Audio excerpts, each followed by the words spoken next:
Grow with জেসমিনে স্বাগত জানাচ্ছি। আজকে আমার রান্নাঘর ভীষণ ব্যস্ত, তাড়াহুড়া করে অনেক রান্না করছি। ইফতারের আয়োজন চলছে, মেহমান আসবেন। এর মধ্যে আমি চেষ্টা করছি কিছু আইটেম আপনাদের জন্য রেকর্ড করতে, কিছু সহজ আইটেম যেগুলো খুব সহজ কিন্তু মনে হয় যেন ঠিক মতো হয় না সব সময়। তো আমি কি কৌশল অবলম্বন করি ভালো করে বানানোর জন্য সেগুলো শেয়ার করতে চাই। এখন আমি বেগুনি দেখাবো। বেগুনটা কাটছি,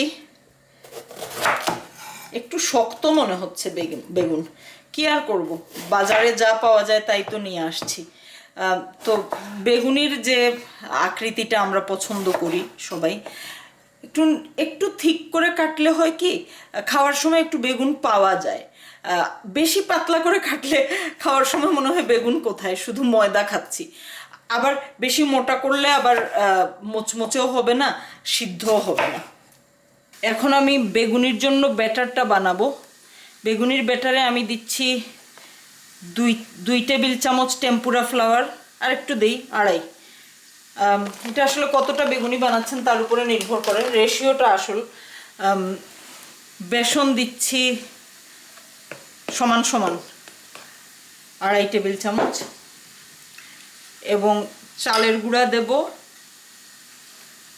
2 টেবিল চামচ। এই চালের গুঁড়াটাই কিন্তু মুচমুচে হতে সাহায্য করবে। আর টেম্পুরা ফ্লাওয়ার আমি বাংলাদেশ থেকে নিয়ে আসি, ইংল্যান্ডে এটা পাওয়া গেলেও অনেক দাম, বাংলাদেশে সহজলভ্য। আর যদি ব্যবস্থা করতে না পান তাহলে এর বদলে কর্নফ্লাওয়ার দিতে পারেন। একটা ডিম দিচ্ছি ব্যাটারের জন্য। লবণটা একটু সতর্কতার সাথে দেবেন, ঠিক পেঁয়াজুর মতো, মানে হয়, এটা কম বেশি করা যায় না আর কি। পরে এই জিনিসটা অনেকে দেন না, আমি কালো জিরা একটু সব কিছুতেই দেই, ভালো লাগে। অল্প একটু সরিষার দানা দেব, কিছু জিরা, কিছু মৌরি, আর একটু ভাজা টালা জিরার গুঁড়া, টালা মরিচের গুঁড়াটা একটু বেশি দেব যেহেতু কাঁচামরিচ দিচ্ছি না। এটা হাত দিয়েই করতে হবে ভালো মতো করার জন্য। পানি অল্প অল্প করে দেবেন, অতিরিক্ত রানি হলে তো অবশ্যই জিনিসটা ভালো হবে না। একটু একটু করে দিয়ে একটা কনসিস্টেন্সিতে যেতে হবে, অনেকটা ওই যে পোয়া পিঠার যে কনসিস্টেন্সি, পোয়া পিঠার গোলা যখন আমরা বানাই সেই একই কনসিস্টেন্সি।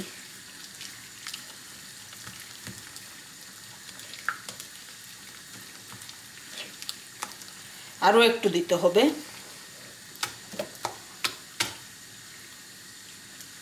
টেম্পুরা ফ্লাওয়ার ব্যবহার করলে যেটা হয়, টেম্পুরা ফ্লাওয়ার সময়ের সাথে ঘন হতে থাকে।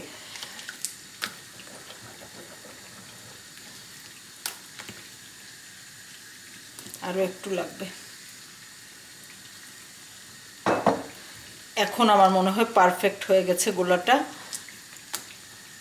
এটাকে 5 মিনিট এভাবে রেখে দেব, তাহলে ওই টেম্পুরা ফ্লাওয়ারটা তার প্রকৃত কনসিস্টেন্সিতে যাবে। বেগুনের মধ্যে অল্প একটু মরিচের গুঁড়া আর অল্প একটু হলুদের গুঁড়া দিয়ে মাখিয়ে নিচ্ছি।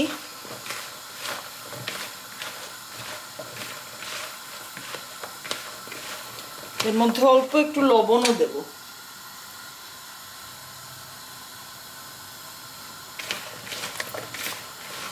ওদিকে ফ্রাইং প্যানে তেল গরম করে নিয়েছি। আমি সাধারণত পেঁয়াজু বলছি, বেগুনি বানাই লোহার গোল কড়াইতে, কিন্তু ওদিকে দেখতে পাচ্ছেন কড়াইতে পেঁয়াজু হচ্ছে, আর আমার কড়াই একটাই, তো এজন্য ফ্রাইং প্যানে করছি। পেঁয়াজুর রেসিপিও পাবেন আমার চ্যানেলে গেলে। আচ্ছা, এখানে এইভাবে চুবিয়ে নিয়ে একটু থিক থাকায় সুন্দরভাবে লেগে যাচ্ছে।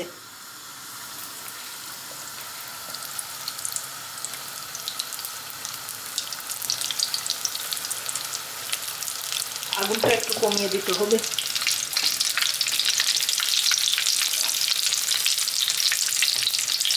যতক্ষণ দিচ্ছেন ততক্ষণ আগুনটা মিনিমামে রাখবেন, দেয়া শেষ হলে মিডিয়ামে দিয়ে দেবেন। বেগুন রান্না হতে সময় লাগে না, বাইরের ব্যাটারটা অনেক সময় একটু কাঁচা থেকে যায়, বেগুনটা ঠিকই নরম হয়ে যায়।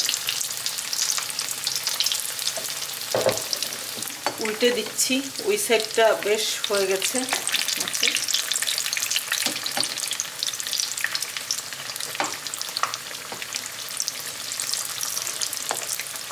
ফ্রাইং প্যানে আসলে তেমন খারাপ হবে না, কিন্তু আমার পছন্দ কড়াই। যাই হোক, কিছু করার নেই। তেলে দেওয়ার পর 12 মিনিটে আমার বেগুনি এই অবস্থায় এসেছে। মাঝখানে একবার উল্টে দিয়েছি, অনেক তাড়াহুড়ার মধ্যে ছিলাম, তাই আর মাঝখানের উল্টানো পাল্টানো দেখাতে পারিনি, সেজন্য দুঃখিত। চুলার অবস্থা দেখতে পাচ্ছেন, প্রচুর রান্নাবাড়া চলছে এখানে। ইফতারের আয়োজন। ইফতারের সময় জানেনই তো আপনারা যারা ইফতার বানান, অনেক তাড়াহুড়া পড়ে যায়। তো আমি আমার বেগুনিটা নিয়ে খুবই সন্তুষ্ট। আপনাদেরকে দেখাচ্ছি যখন, সবসময় ক্রিস্পি হয়, আজকে যদি না হতো আমি নিজের কাছেই একটু লজ্জা অনুভব করতাম। খুবই ভালো লাগছে যে আপনাদেরকে আমি যে ব্যাটারের কম্বিনেশন বা কনসিস্টেন্সি দেখিয়েছি সেটা আসলে কাজ করেছে খুবই ভালো। আচ্ছা, ইফতারের সময় হয়ে আসছে, আমি একটা বেগুনি ভেঙে দেখাই। দেখুন, বেগুনটা সুন্দরভাবে নরম হয়েছে, কিন্তু বাইরের ব্যাটারটা ক্রিস্পি হয়েছে। আচ্ছা, বেগুনিটা তো আগেও ভেঙে দেখিয়েছিলাম।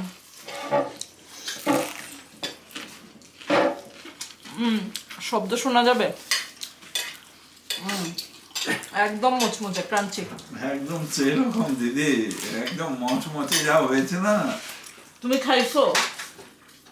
আমি এখান থেকেই উপলব্ধি করতে পারছি। একটা খেয়ে বলো, খামাখা খালি লেকচার।